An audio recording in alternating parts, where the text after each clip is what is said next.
tempo. Abram suas Bíblias, irmãos, com muito carinho, no livro do profeta Ezequiel, capítulo 47. Vamos estar ministrando dos versículos 1 ao 12. Culto da escola bíblica, estaremos hoje tendo uma pregação expositiva sobre este texto do profeta Ezequiel, capítulo 47, versículos 1 ao 12. E assim, irmãos, que os irmãos forem encontrando o livro do profeta Ezequiel, vamos ficando de pé, com todo carinho, toda reverência, que a palavra de Deus, ela merece. Amém, irmãos? Aleluias. Graças a Deus. Ezequiel. Aleluias. Graças a Deus.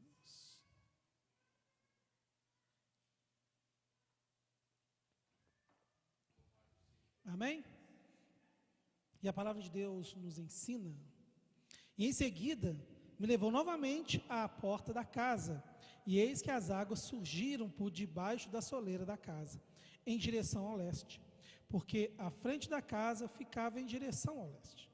E as águas desciam debaixo do lado direito da casa, ao lado sul do altar. Então, ele me levou para fora do caminho, do portão, em direção ao norte, e me conduziu pelo caminho de fora, até o portão exterior, pelo caminho que olha em direção ao leste. E eis que ali corriam as águas do lado direito. Versículo 3. E quando o homem que tinha um cordel, e em sua mão em direção ao leste, mediu 1000 côvados, e me levou através das águas. As águas estavam pelos tornozelos. Novamente, ele mediu 1000, e levou através das águas. As águas estavam pelos joelhos. Novamente, ele mediu 1000, e me trouxe através das águas que estavam pelos lombos. E em seguida mediu 1000. E este era um rio pelo qual eu não conseguia passar, porque as águas eram profundas, águas para se nadar, um rio pelo qual não se podia passar. Versículo 6. E ele disse-me: filho do homem, tu viste isto? Então ele me trouxe e me fez retornar para a margem do rio. Ora, eu havia retornado, e eis que na ribanceira havia muitas árvores de um lado e do outro lado. Então ele me disse: estas águas saem em direção ao leste, e desce pelo centro do deserto, e vai para dentro do mar, que está sendo levado ao mar, as águas serão curadas. Versículo 9. E sucedeu que cada coisa que vive, que se move para onde quer que os rios venham, viverá, e ali haverá uma grande multidão de peixes, porque estas águas chegarão lá, porque serão curadas, e cada coisa viverá por onde este rio vier. E sucederá que os pescadores ficarão sobre ele, desde Engedi até Englaí, e eles serão um lugar para espalhar redes, e seus peixes serão de acordo com seus tipos, como peixes do grande mar, excedendo-se em muitos.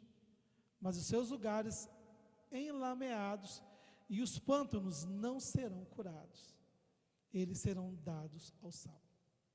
E junto ao rio, sobre sua ribanceira, deste lado e daquele lado, crescerão todas as árvores para alimento, cuja folha não cairá, nem o seu fruto será consumido, e ele produzirá novos frutos de acordo com os seus meses, porque suas águas sairão do santuário, e o seu fruto será para alimento, e sua folha para remédio. Oremos. Pai querido, Pai de amor e graça, que teu Santo Espírito, Senhor Jesus, venha sobre nós nesta noite, dá-nos a revelação da tua palavra, que nós possamos, Senhor, nos posicionar como arautos da tua palavra. Senhor, Pai, peço a Ti mais uma vez, que abençoe a nossa escola bíblica, continue, Senhor, abençoando até os irmãos que têm trazido, Senhor, de forma piedosa, conteúdos tão ricos para a nossa vida prática, e que nós possamos, meu Pai, estar aqui atentos e ligados na Tua palavra, que é boa, perfeita e agradável, é o que pedimos em nome de Jesus. Amém, irmãos? Podemos assentar. Aleluias, graças a Deus. Irmãos, em nossa escola bíblica 2022, nós tivemos 4 lições muito valiosas, e que elas se conectavam Primeiro nós falamos sobre a supremacia das Escrituras, que falou sobre a inspiração e a inerrância e a infalível palavra de Deus. No segundo semestre nós falamos dos valores do reino, que foi a relevância do Sermão do Monte para nossas vidas. No terceiro trimestre, nós falamos sobre os ataques contra a igreja de Cristo e sobre as sutilezas de Satanás nos dias que antecedem a volta de Cristo. No quarto trimestre, nós falamos sobre justiça divina, que é a preparação do povo de Deus para os últimos dias, conforme as visões do profeta Ezequiel. E no primeiro trimestre de 2023, nós ainda estamos estudando sobre avivamento. Então, irmãos, percebam que Deus, através do Espírito Santo, Ele vem nos presenteando com subsídios para que nós possamos passar pela caminhada dos momentos difíceis que antecedem a volta de Jesus Cristo. E a palavra nos ensina que serão tempos difíceis. As artimanhas que Satanás vem impondo à igreja, e agora eu não vou falar do mundo, eu vou falar à igreja, ela vem afastando muitas pessoas, levando alguns irmãos, inclusive, ao estado de apostasia. Alguns irmãos que acham que, inclusive, não é mais necessário ir à igreja por se denominar corpo de Cristo. Outros têm de se enforcar nos charcos do pecado e não conseguem mais ver a luz, e a luz que é Cristo. O profeta Ezequiel, ele, filho de Buzi, e ele é um descendente direto de Arão. Então a sua descendência é Arão, Eleazar, Abiúbe e Zadok, que é o que traz a referência dele, que foi um profeta dos dias do rei Davi. E este livro do profeta Ezequiel, dos profetas maiores, ele é destinado aos judeus cativos, na época em Babilônia, e a todo o povo de Deus e a todos os lugares. Então, ou seja, essas revelações, elas não são apenas para os judeus que estavam cativos naquele momento em Babilônia. Mas ele não profetizou sozinho. Primeiramente, Jeremias, ele tem 3 principais profetas do mesmo tempo, que é Jeremias, que profetizava em Israel. Amém, irmãos? Depois, Daniel, ele é levado para a Babilônia. 8 anos depois, Ezequiel, ele é levado também, e aí dividiu-se. Daniel, ele profetizava no palácio, ele profetizava ali na corte, enquanto Ezequiel profetizava ao povo. Ele ainda fica 4 anos ali, às margens do rio Quebar, e ele começou a profetizar ali as nações para o povo simples, para a plebe. Lembrando que quem foi levado cativo à Babilônia foram os nobres, foram a realeza, foram as pessoas de ofício, foi como se fosse uma classe média. Irmãos, para nós começarmos a exposição. No versículo 1, o anjo leva Ezequiel para a porta do templo. Nós temos que entender que o templo que é descrito pelo profeta Ezequiel, ele é um templo diferente que o templo de Salomão, ele é um templo diferente que o templo de Zorobabel, que depois passa por uma reforma de Herodes, né? Ele fica pronto, esse templo, essa reforma de Herodes, em 66 depois de Cristo, e ele é derrubado em 70 depois de Cristo, e ali também se cumpre uma das profecias. E como que funcionava? Vendo do contrário, a entrada do templo para os irmãos simplificarem era como se fosse a entrada da igreja. Então tinha o pátio dos sacrifícios, tinha outro pátio, à direita ficava uma câmara que era dos levitas, e aqui na frente ficava o altar, e o anjo colocou Ezequiel de frente, é como se ele estivesse na porta do templo. Aqui atrás é o templo, o lugar santo, e atrás é o lugar santíssimo. Amém, irmãos? Os alunos de escola bíblica, todo mundo sabe, né? Como é que era a formação do templo, não é isso? E por debaixo da soleira e por debaixo da porta, ele saía uma água, saía como se fosse um caminho de água.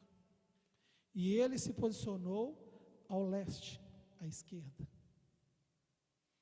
E o que isso tem de significante para a gente, irmãos? Porque onde que é o templo, não tem rio.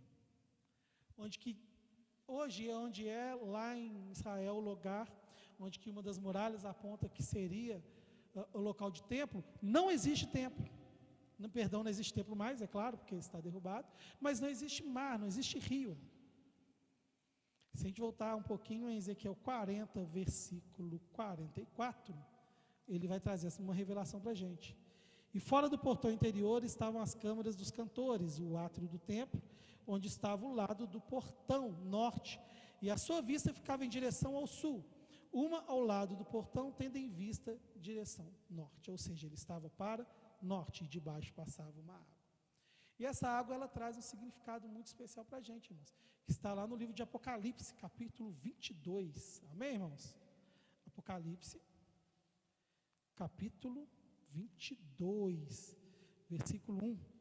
E ele mostrou um rio puro de água da vida, claro como cristal, que procedia do trono de Deus e do Cordeiro. Então esta água que Ezequiel ele vê, ele sai direto do trono de Deus e de Cristo. Essa água é a presença de Deus, essa água é o poder de Cristo. E essa água também nos remete lá no início, quando Deus fala lá em Gênesis capítulo 2, versículo 9, Gênesis 2, versículo 9, e a terra do Senhor fez crescer toda árvore, que é agradável à vista, boa para alimento, e também a árvore da vida no meio do jardim, e a árvore do conhecimento do bem e do mal. Então, irmãos, percebam que a promessa de Deus, por mais que o livro de Ezequiel seja um livro pesado, carregado de juízo, ele também é uma palavra de esperança, que haverá um momento que a água que sairá direto do trono de Deus para as nossas vidas, ao qual nos dará vida e vida eterna. No versículo 2, no templo, nessa visão do templo que Ezequiel tem, havia 8 portas, e há uma porta do norte, e essa porta, irmãos, é a mesma porta que Cristo entrou. Aqui nós vemos uma revelação progressiva, quando ele entra na cidade de Jerusalém, que ele é recebido ali pelas pessoas, e ele vai lá no templo, e ele expulsa aqueles cambistas que estavam ali vendendo aqueles vendilhões, e ele purifica o templo. Hoje essa porta, ela é fechada. Essa porta, ela é lacrada. Em 1540, o rei otomano, fugiu o nome dele agora, Magnífico, ele manda lacrar essa porta, e é uma profecia que essa porta estaria fechada. E os muçulmanos, eles vão e constroem um cemitério na frente. Por quê? Porque a palavra de Deus, né, conforme de Deus, a lei de Moisés, ela instrui que os profetas e os sacerdotes, eles não poderiam tocar em cadáveres, porque senão eles estariam amaldiçoados, tá, irmãos? Isso está lá em Levítico, tá, capítulo 21, de 10 a 12, ele vai falar que o sacerdote ele não pode tocar em cadáver, não pode tocar em defunto. E por que eles fizeram isso? Porque para os judeus há uma promessa de um Messias, e esse Messias seria rei, esse rei seria profeta, e esse rei seria sacerdote. Mas o que eles não entenderam é que este rei já veio, e ele é Jesus Cristo. Eles ainda estão aqui perdidos, eles ainda estão preocupados de uma maneira literal, aguardando um homem que na verdade é um Deus, que veio para nos libertar. Voltando aos capítulos 3, 4 e 5 de Ezequiel 47, olhe para mim que um sermão textual, ele entra em alguns detalhes mesmo. Ele vai falar de 4 partes do corpo, ele vai falar do tornozelo, ele vai falar do joelho, ele vai falar dos lombos, e ele vai falar do corpo todo. E ele fala que o homem mede 1000 côvados, mais ou menos 500 metros, um poste tem mais ou menos um para o outro de 300 a 400 metros, agora eu não me lembro, imagino que seja 5 ou 6 postes de distância na rua, essa é a distância que ele percorreu, e ele entra na água, e é só o tornozelo, e que isso nos remete, que isso nos ensina, é a nossa vida cristã. O cristão que está neste primeiro nível, o cristão que está no nível dos tornozelos, ele aceita Cristo como seu único suficiente Salvador. Ele recebe a obra da salvação na vida dele. Mas ele ainda é um crente que não tem experiências com Deus. Ele é um novato na fé. E aí ele entra mais um pouco e vai para os joelhos. E este crente, ele tem até uma predisposição maior. Mas muitas das vezes, ele ainda é aquele crente que tem que ser mimado. O pastor tem que lembrar de ligar para ele, que senão ele fica triste. os problemas da vida o desviam, ele ainda cai em algumas tentações, mas ele vai prosseguindo. Esse crente dos lombos, ele é um crente que ele já teve experiência com Cristo, ele já teve experiência com o Espírito Santo, mas por motivo algum ele ainda está com seu ministério tímido e encolhido. Ele ainda pensa que ele tem que fazer pirraça com Deus porque algumas coisas na vida aconteceu. Então ele é muito chateado, ele é muito magoado e ele ainda está no nível raso. Ele ainda está no nível que ele está muito cansado. E ele se acha no direito de estar cansado. Então ele não serve a Deus como ele deveria. E aqui eu estou falando de crente, eu não estou falando de pessoas desviadas, eu não estou falando das pessoas que não conhecem a palavra de Deus, eu não estou falando das pessoas que são desigrejadas, são apóstatas da fé, estou falando de crente que está dentro da igreja. E este crente, muitas das vezes, ele vê a necessidade da obra, ele vê a necessidade do corpo de Cristo, ele vê a necessidade da igreja, e ele se sente tímido, porque na verdade ele entendeu que ninguém o acolheu na maneira que ele merecia, ou que Deus não o premiou da maneira que ele gostaria que fosse.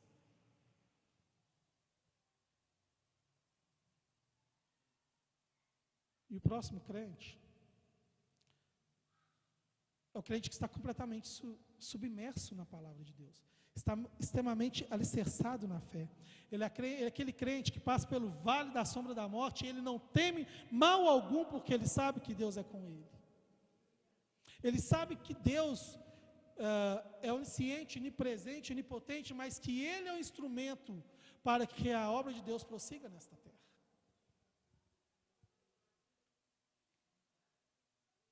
Ele é um crente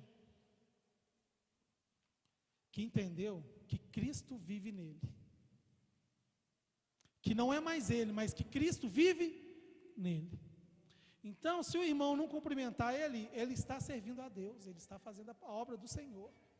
Se acontecer alguma coisa, algum problema pessoal particular, ele continua servindo a este Deus e dando glória a Deus e caminhando de fé e de glória em glória.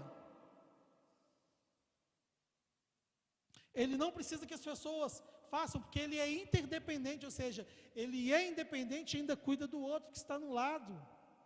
Porque muitas das vezes a nossa caminhada cristã vai nos obrigar a isso, irmãos. Nós vamos estar sofrendo, nós vamos estar cansados, nós vamos estar sangrando, mas vai ter alguém que nós vamos ter que acolher para levar o evangelho até a vida dele.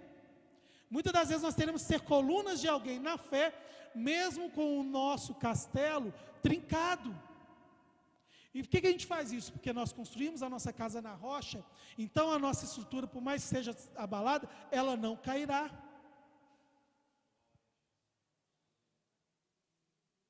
Porque muitas das vezes pessoas elas confundem isso, que acham que está submersa é a pessoa que tem dons e talentos, e dons e talentos não dependem de um homem, dons e talentos são dados por Deus, mas as nossas atitudes particulares e pessoais dependem de nós.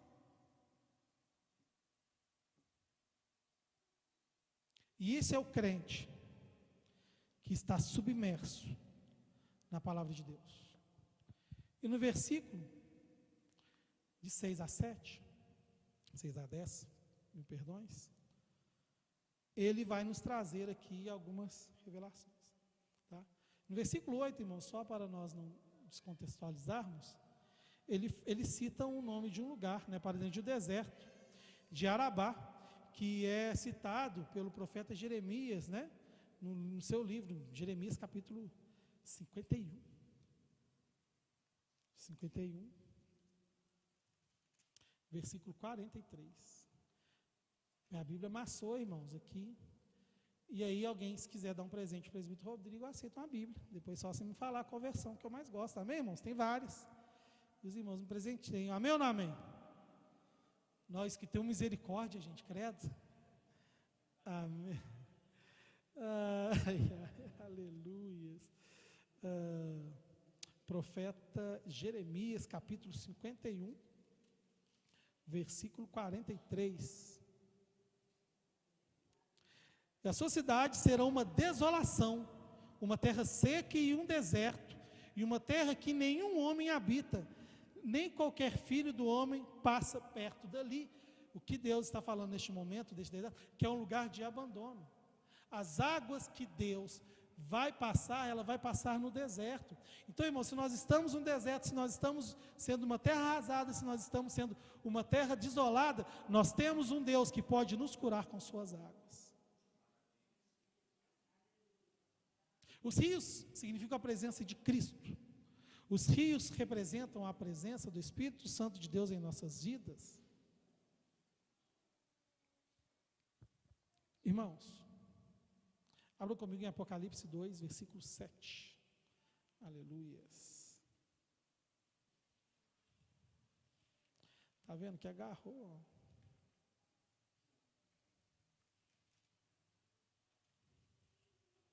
2:7, Apocalipse 2:7. Aleluias.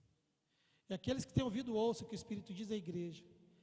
E aquele que vencer, eu darei de comer da árvore da vida, que está no meio do paraíso. Irmãos, a promessa de Deus, Ele está falando aqui com a gente de persistência. Nós éramos uma terra que era um deserto seco e que ninguém passaria. Mas quando nós nos entregarmos plenamente a Cristo, nós teremos direito a experimentar deste alimento que a árvore da vida nos dá, que a presença de Deus coloca nos nossos corações. Irmãos, a água salgada, quando ele está falando aqui, é o Mar Morto. E o Mar Morto, ele está a 400 metros abaixo do nível do mar, ou seja, ele é o lugar mais baixo da terra. E a água que está nele é uma água que é salgada. E lá não tem vida. Lá não tem vida. Há algumas pessoas aí falando que está surgindo lagos em volta ali, e que é cumprimento de profecia. Mentira, não é, ali é uma questão natural que está acontecendo, porque isso é espiritual, essa cura deste mar morto é algo que é espiritual. Então aquele desânimo, aquele cansaço, a partir do momento que nós demos vazão a essa água, que é o Espírito Santo de Deus nas nossas vidas, que vai sinalizar. Até um projeto, né, em Israel, estou explorando muito e há um medo que ele seque. Estão querendo fazer uma transposição ligando o mar Mediterrâneo ao Mar Morto, só que ele é muito baixo, então assim, a gente não sabe como que ficaria isso. Mar Morto, ele é tão contaminado, que o mar comum nosso aqui tem 5% de salinidade, ele tem 35%, ou seja, 7 vezes mais. É impossível ter vida. E muitas das vezes o crente dentro da igreja está igual ao Mar Morto, com 35% de salinidade, onde é impossível ter vida. Muita da gente está aqui dentro morta, no desânimo, no pecado, no cansaço, na prostração. Mas isso não é um momento de tristeza, é um momento de alegria, porque nessa ministração nós estamos aprendendo que a água da vida, que é Deus, pode nos curar, nos sarar e nos redimir. Então, irmãos, é uma palavra de alegria, é uma palavra de consolo, é uma palavra de esperança às nossas vidas e ao nosso coração. Versículo 10. Suderá que os pescadores ficarão sobre eles em Gedi e em Eglaim, e eles serão um lugar de espalhares peixes, e serão de acordo com seus tipos, como peixes do grande mar, excedendo em muitos. Ou seja, esses dois lugares aqui, Ben-Egi, ele é localizado, né, ao leste do Mar Morto, que significa fonte do cabrito, e em Eglaim é fonte dos bezerros. Então eles são dois oásis, tipo aqueles oásis que a gente vê no desenho, né? O pessoal está no deserto e aparece um oásis, e eles ficam do lado do Mar Morto, geograficamente falando. Ou seja, há esperança. Quem está no Mar Morto não está sozinho, porque tem dois oásis perto dele que são fontes de vida. Porque é diferente os nomes da nossa cultura aqui, né? Cabrito e bezerro, mas para eles, querem, aquele pessoal do Oriente Médio ali, né, de Israel fértil ali, significa fertilidade, significa vida, significa lugar de vida. Então, irmãos, nós temos que estar neste lugar, porque Deus, Ele que nos dá vida, Ele que nos levará, Ele que promete que vai nos dar peixe e fruta conforme os seus tipos. Mas no versículo 11, ele vai falar de charcos e pântanos. E aqui, irmãos, é uma situação de alguns crentes. Charco e pântano é lugar de água parada, lugar de água estacionada, tipo um brejo. Então, nesses lugares fica muita carga orgânica de material, então, e o solo começa a ter muito material morto, decomposição é material morto. Muitas das vezes nossa vida espiritual, irmãos, está como um charco, está como um pântano. Tem uma água parada, que não dá vida, e tudo que fica parado morre. Então aquelas folhas começam a decompor e começa até a dar cheiro, e começa até a dar um mau cheiro. E quando nós estamos com a nossa vida espiritual parada, quando nós nos damos vazão às desculpas nossas internas, e quando nós não trabalhamos para Deus e não trabalhamos para Jesus, é como se nós estivéssemos sem vida, e o nosso dom e o nosso talento, ele começa a perecer, ele começa a morrer. Então, irmãos, quando a gente não trabalha na obra de Deus e a gente não gera frutos na casa do Senhor, é como se a nossa vida espiritual estivesse morrendo a cada dia. É como se nós estivéssemos definhando e em decomposição. E aí, vai chegar um momento, irmãos, que nós seremos cobrados sobre isso. Ezequiel, capítulo 2, versículo 7. Aleluias. A palavra de Deus vai nos falar o seguinte: e o Senhor desprezou o seu altar, e ele detestou o seu santuário, e ele entregou nas mãos dos inimigos os muros dos seus palácios, e fizeram um barulho na casa do Senhor, como no dia de festa solene. Deus, neste momento, ele estava abominando Israel. E nós, irmãos, eu pulei aqui dos muros, dos seus palácios, fecha um barulho, isso mesmo. Deus abominou Israel por causa dos seus delitos e pecados, pela sua apostasia.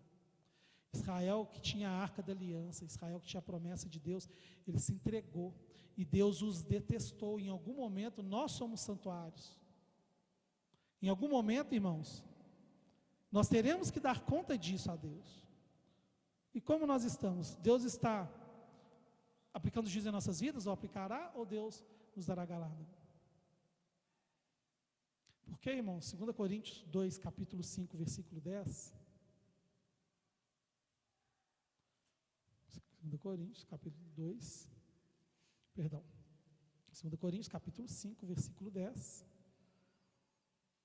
nos ensina o seguinte: porque todos devemos comparecer diante do tribunal de Cristo, que é para que cada um possa receber as coisas feitas no seu corpo, segundo o que estiver feito, se é bom ou ruim.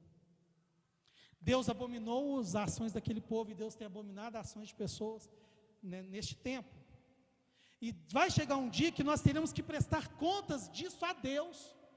E nós aqui podemos citar a parábola dos talentos. Um preferiu esconder e enterrar o seu talento.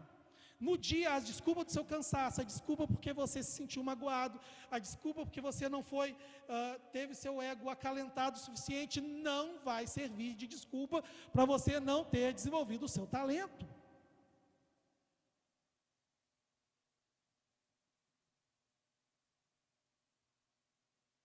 Amém? Em Apocalipse 20,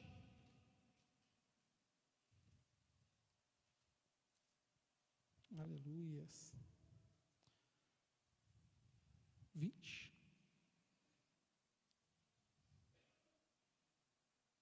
versículo 12, versículo 11. E eu vi um grande trono branco, e aquele que estava sentado sobre ele, cuja face a terra e o céu fugiram, e não se achou lugar para eles. E eu vi os mortos, pequenos e grandes, em pé diante de Deus, e os livros foram abertos. E outro livro foi aberto, que é o livro da vida. E os mortos foram julgados pelas coisas que estavam escritas no livro, de acordo com as suas obras. E o mar entregou os mortos que nele havia. E a morte e o inferno entregaram os mortos que neles havia, e eles foram julgados, cada homem de acordo com as suas obras. Nós não somos salvos pela obra, nós não somos salvos porque nós fizemos, nós somos salvos pela graça, mediante a fé, que não é dom de nós, mas é dom de Deus, mas nós seremos cobrados pelas nossas obras. E aqui nós temos dois momentos, que é, o tribunal de Cristo e é o trono branco. O trono branco aqui é o momento de condenação. Aqui é o galardão, ao contrário, é o desgalardão. Não é isso?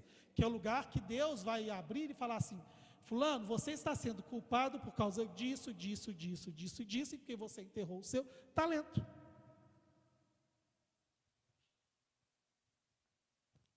Qual que era o tema da lição?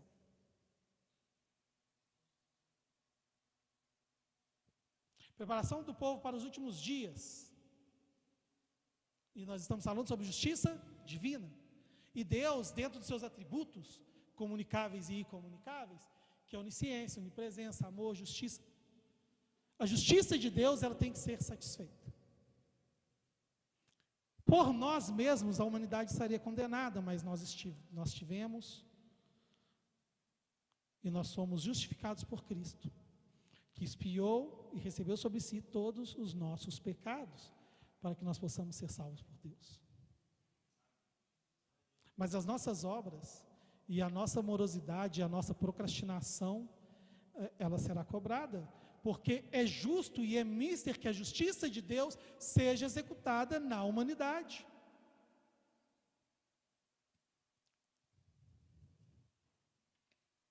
Ezequiel 47, 12.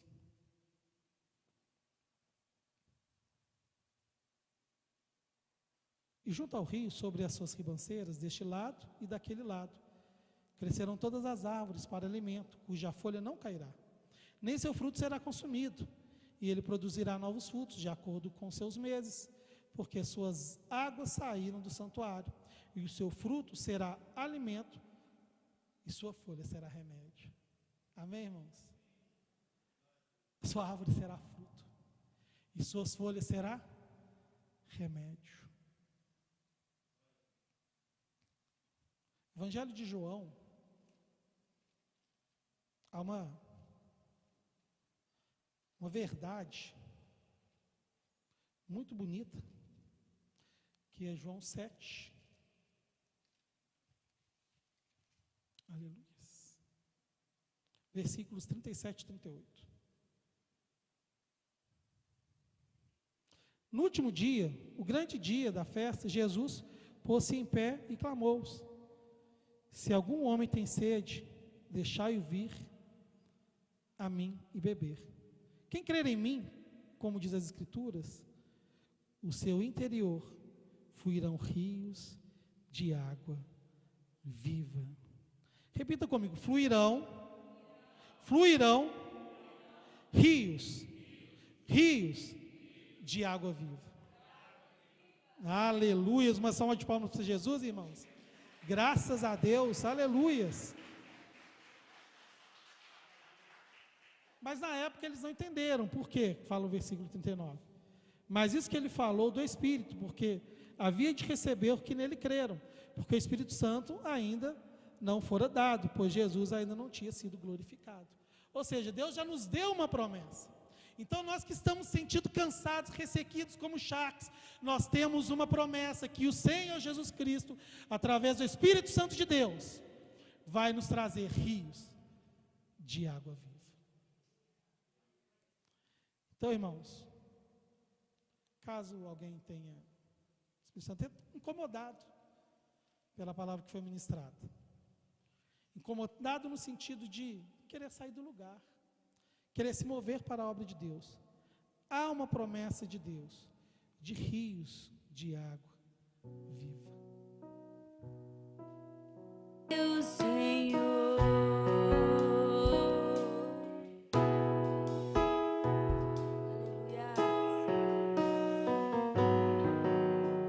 Aleluia. Amada igreja, em Apocalipse 22, a palavra fala a partir do versículo 1. E mostrou-me um rio puro de água viva, claro como cristal, que procedia do trono de Deus e do Cordeiro. Isso nós já lemos. E no meio da rua, em cada lado do rio havia a árvore da vida, produzindo 12 tipos de fruto e dava seu fruto todo mês. E as folhas das árvores eram cura para as nações. E não mais haveria maldição, mas o trono de Deus e do Cordeiro nela, e seus servos serviam. E eles verão a sua face, e ali está a sua testa. E ali não haverá noite, e não necessitarão de lâmpadas, nem luz do sol, porque o Senhor Deus iluminou, né? E neles reinará para sempre. E ele me disse: essas palavras são fiéis e verdadeiras. E o Senhor, o Deus dos nossos santos profetas, enviou um anjo para mostrar que seu servo coisas que em breve hão de acontecer. Amém, irmãos? Para nós estarmos encerrando o culto, Deus tem nos orientado. A nossa escola bíblica deste trimestre está falando sobre avivamento. E muitas das vezes o avivamento é o quê? É reviver. É quem estava morto voltar à vida. Você que está com a Deus, de servir a palavra de Deus, de querer aprender mais neste momento, de vir e receber este conhecimento. Porque ele fala, em Ezequiel, ele fala de cura e remédio para pessoas. Mas em Apocalipse fala para nações. E a cura para as nações, ela vem da igreja do Senhor. Então, o que nós vamos fazer para Deus, que seja feito não por medo, nem por obrigação, mas por amor à obra de Deus. Amém? Oremos. Pai querido, muito obrigado, Senhor, pela oportunidade que o Senhor nos deu. Sermos alunos de uma escola bíblica que nos ensina a verdade. Nós vimos, Senhor, neste último trimestre, que o Senhor abominou e julgou o teu povo e permitiu que eles fossem castigados e penalizados pela desobediência deles. Mas como um pai amoroso, o Senhor veio e restituiu, permitiu que eles retornassem à terra. Muitas das vezes nós estamos passando por lutas e aflições que nós não entendemos. Nós sabemos que este mundo é mau e que ele odeia a tua palavra e que ele nos odeia. E que todas as vezes que nós nos posicionarmos, nós vamos ser atacados e julgados. Mas o que teu Santo Espírito de Deus, que flui rios de água viva, possa fluir águas vivas nas nossas vidas até transbordar. E que a presença do Espírito Santo possa nos dar tanta força e tanto ímpeto, que possa não ser mais nós, mas possa ser Cristo em nós. Ó Senhor, que nós possamos passar pelo vale da sombra da morte e não temer mal algum, porque nós sabemos que o Senhor é conosco. E nós confiamos aqui, declaramos que nós confiamos nas tuas águas. E que este rio possa transbordar nas nossas vidas. É que pedimos, Senhor, em nome de Jesus. Amém? Uma salva de palmas, Senhor Jesus.